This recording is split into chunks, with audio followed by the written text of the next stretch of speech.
AC ठंडक नहीं दे रहा है आपको गर्मी। मैं हूं डॉक्टर अर्चना और आज आपको ये बताऊंगी कि ये जो आप एसी चला करके कमरे में आनंद ले रहे हैं ठंडी के मौसम का और बाहर शोर मचा रहे हैं कि हाई 45 हाई 46 अब क्या होगा, ये लगता है ये पृथ्वी बिल्कुल पिघल जाएगी, गल जाएगी, जल जाएगी।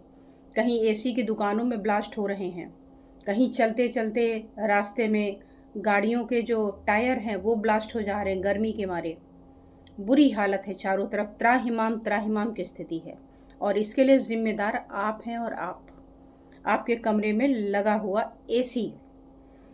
सुकून सबको अच्छा लगता है लेकिन अति हर चीज़ की बुरी होती है।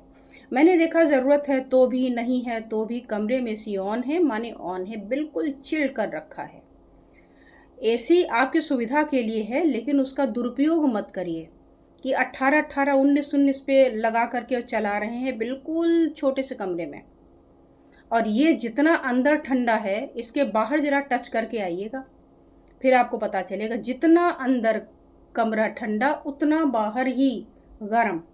और यही जो गर्मी है यही आपके वातावरण में रिलीज़ हो रही है।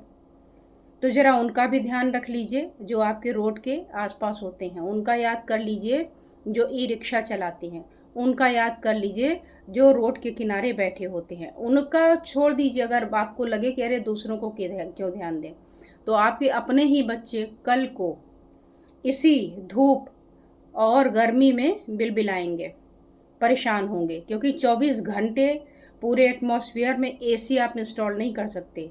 अगर वो रास्ते में निकलेंगे चक्कर खा के गिरेंगे, बेहोश होंगे और जैसे बाकी आप देख रहे हैं मौतें हो रही हैं, भगवान न करे किसी के साथ अनहोनी हो, लेकिन ये किसी के साथ हो सकता है। तो एसी चलाइए, अच्छी बात है कि आपके पास में सुविधा है, लेकिन उस सुविधा का दुरुपयोग ना करें। एसी को कोशिश करें 24 पे रखने की। 24 पे रखेंगे तो कमरा बिल्कुल चिल भी नहीं होगा और आपको मुश्किल भी नहीं करेगा और इस तरीके से आप अपने पर्यावरण को भी बचाएंगे और अपने आप को भी बचाएंगे। और एक बात और, 24 का नंबर ये नहीं कि रात भर चला के छोड़ दें। कोशिश करें कि कमरे को ठंडा होने तक ऑन रखें, इसके बाद बंद करें, फ़ैन चलाएं, सो जाएं।